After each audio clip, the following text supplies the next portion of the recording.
Sapa nduk jenenge? Sugeng dalu nderek tepang nami Sri Warasi Cuplik.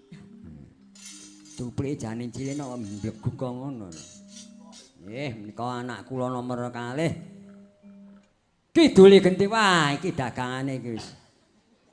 Iki calone lek tono iki. Jawane Mbak Tono kuwi.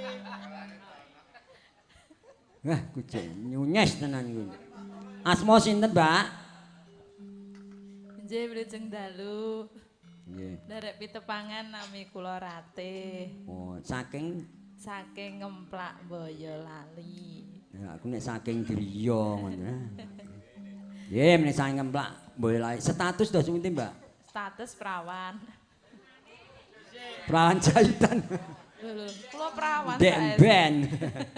Nggih niki. Riyen nate perawan. Nggih. Sakniki pun putra pun pinten, Dik Ratih? Nembe setunggal. Oh, nembe setunggal. Wah. Wih. Melu aku jaman cek perawan sak nganti putra siji lho. Biyen yo apa-apa mula ya kudu nitik karo ngejan nek dijak anakku ya aja ngaran-arani. Iya. Kidul dhewe genti dagangan iki ah. Celorot iki lho dagangan iki. Mbok beruk iki. Mboten sah dikenalke. Nah, aku wis gue nek pasar wis wah kenalane. Sak kelurahan iki pun apal lho. Nah iya. Karo Mbok Di Sri Mahku lho Mbok Di Rubiah wah wis. Dari kanca kenthel jaman wargi Pakku Maratuwa bakul brambang ning Dung Gentong wah wis. Ngono.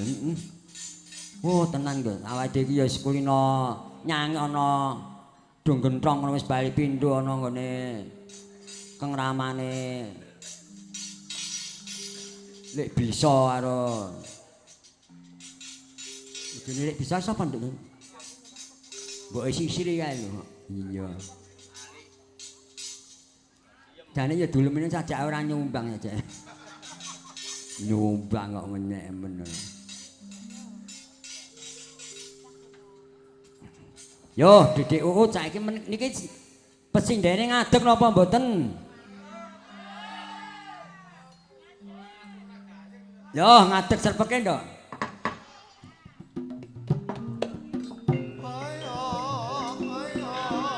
Yo yo.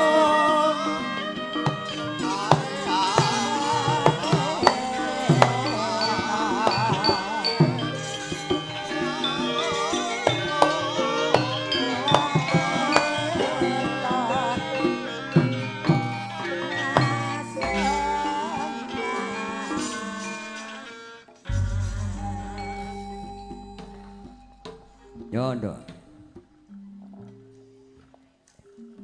Pripun? Kowe saiki seneng apa isoh apa ketokon ana ning sambi kene wis. Wis aku nyelenggarake pulungku aku ngarani ya malah kleru wis. Seneng apa-apa. Podang kuning apa wis. Oh, podang kuning nduk wis ae. Kon mbawani Mas Aris lho. Nggih, Mas. Nggih Mas Aris dibawani Mas Aris yo. Wis rasah ngadeg wis. Ngrencangi kula mboten napa-napa. Monggo. Ngadeg kalau ana piye ngendika ngadeg yo di Aris ngadeg. Gendelak.